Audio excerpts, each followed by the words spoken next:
Who is the Lorax?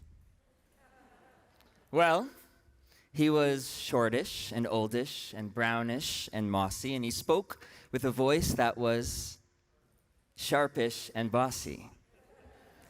But we know him as the one who speaks for the trees, for the trees had no tongues to protest the Onceler's axe and his vision of a world filled with sneeds that find something that all people need. As the truffula trees fall, the well-attuned Lorax gives voice to the rest of the ecosystem. The brown barbaloots, the humming fish, and the swami swans, who could no longer sing a note, for no one can sing who has smog in his throat.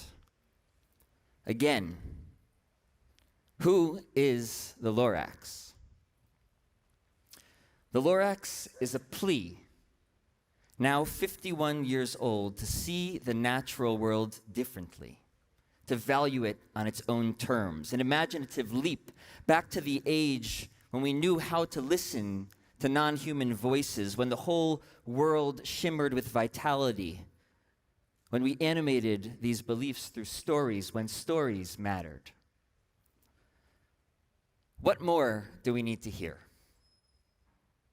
There is nothing ambiguous about the science of climate change. No fact missing from the UN's IPCC reports. There's no shortage of newspaper articles detailing the devastation that's already occurred and the suffering that awaits us.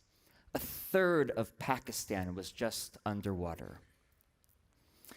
We are trapped in a quicksand of our own making, unable, unwilling to move even as the horizon disappears.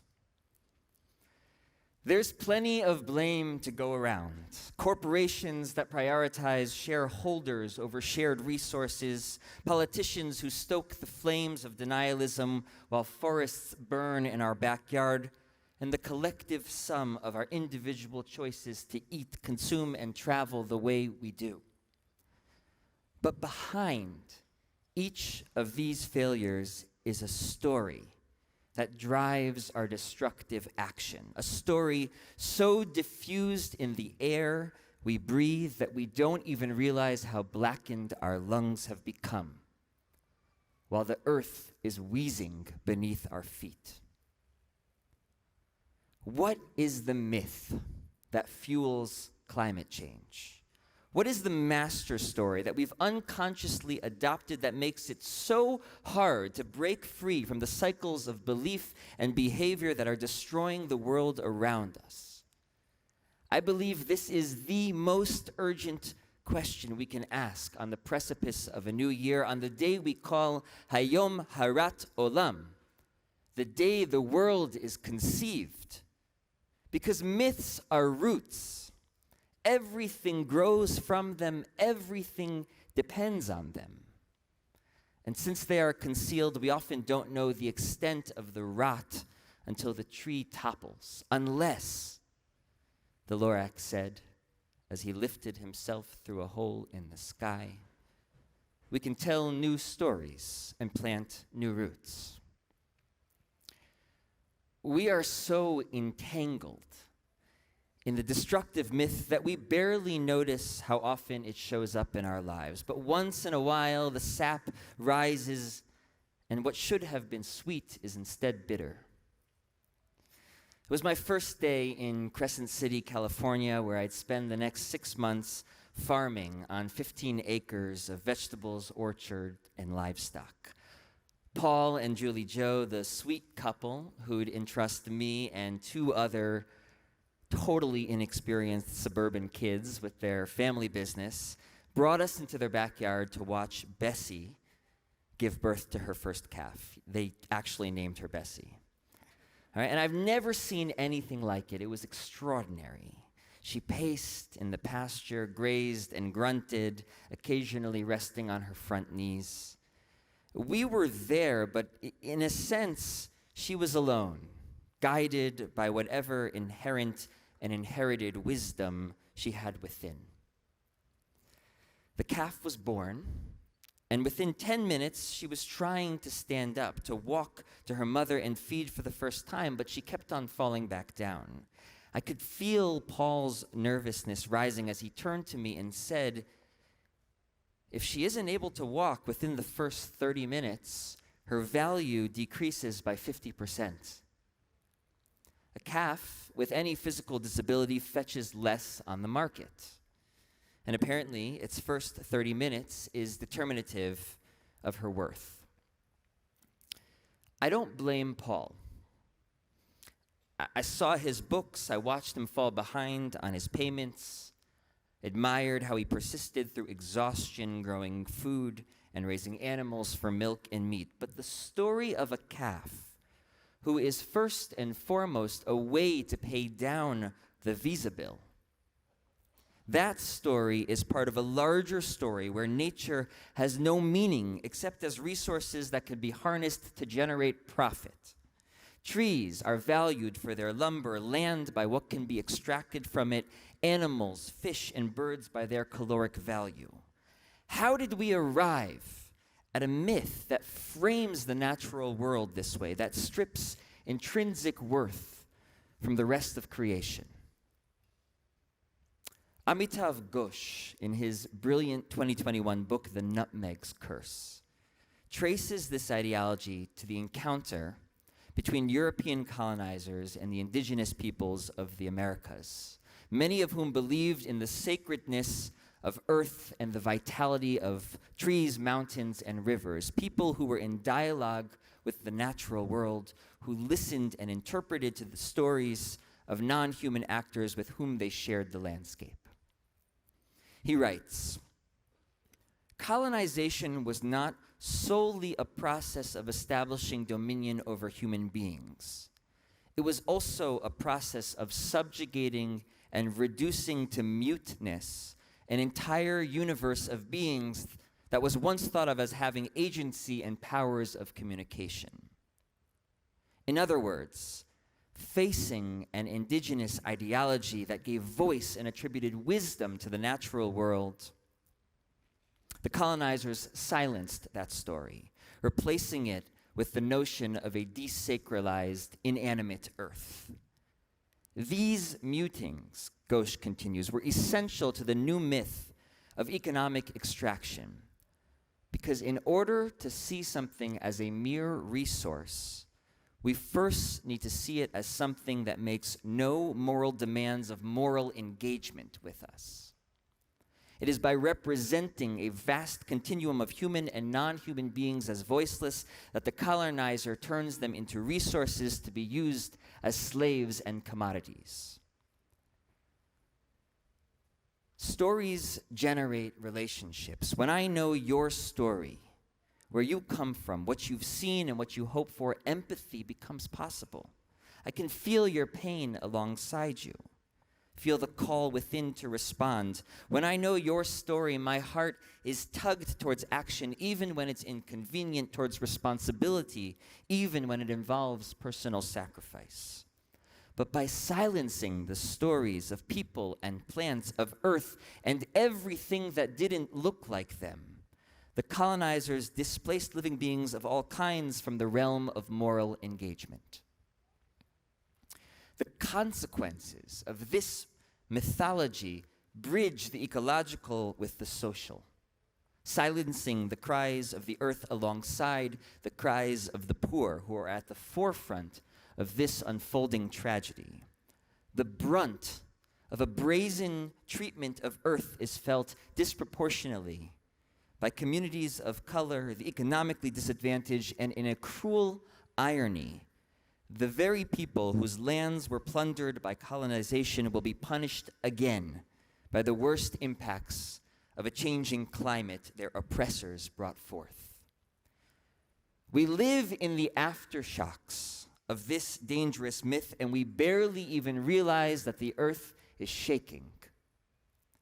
We've taken this story forged in violence and made it our own, seeing the natural world only through the prism of its extracted use to us. And as a result, the rivers are flooding, villages are sinking, the bees are collapsing, the ice is melting, and few are listening. Because as the old story goes, how could a lifeless resource have something to say? But that's not our story. It's not the Jewish story. The Jewish story, from the days of creation to this day of recreation, is that every being on earth has a story to tell. The earth and its non-human inhabitants are a communion of subjects, not a collection of objects. They matter well beyond the dollar sign we ascribe to them. In the words of Rambam, issuing a prophetic rebuke to the colonialist myth that would seize our worldview, it should not be believed that all beings exist for the sake of humans. On the contrary, all the other beings have been intended for their own sakes. The Jewish story teaches that animals, plants, and the earth compose their own narratives and are endowed with the ability to form relationships with each other, with us, and with God. Ours is a tradition where mountains dance like rams, harim rakdu elim, where the trees of the forest shout for joy, az yirananu kol atze ya'ar, where the earth trembles, chuli aretz, and the land spits out its inhabitants if we defile it through misdeed.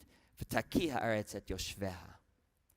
These images remind us that the richness of lived experience is not unique to humans alone.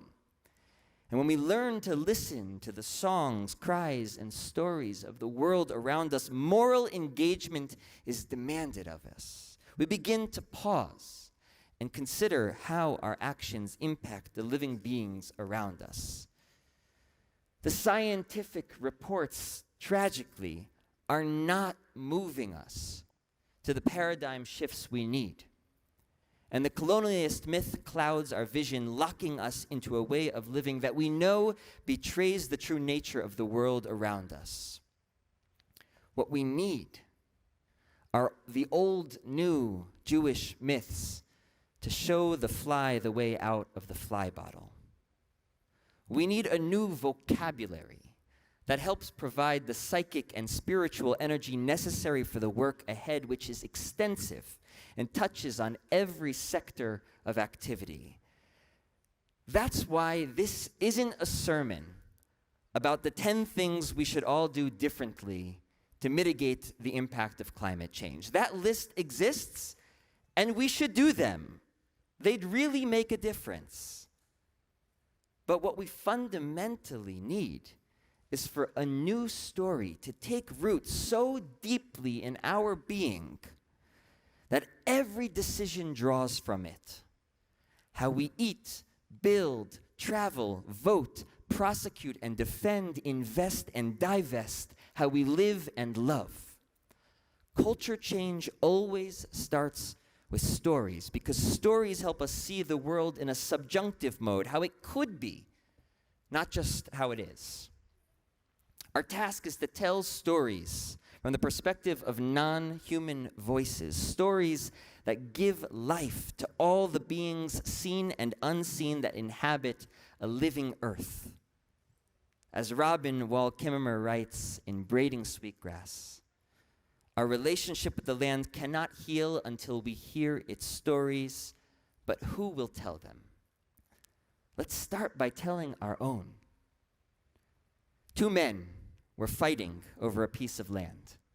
Each claimed ownership. To resolve their differences, they agreed to put the case before the rabbi, who listened but couldn't come to a decision. So finally she said, "Since I cannot decide to whom this land belongs, let's ask the land."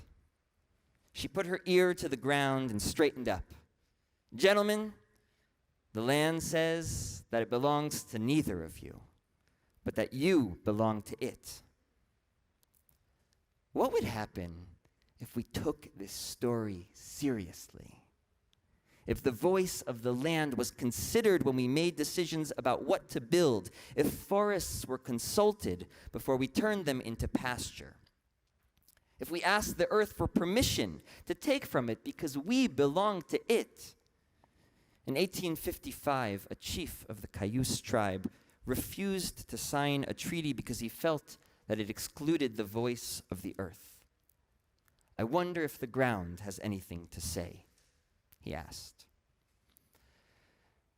So here's where I need to say that I know what I'm asking of us is hard, and it might feel out of reach or even naive.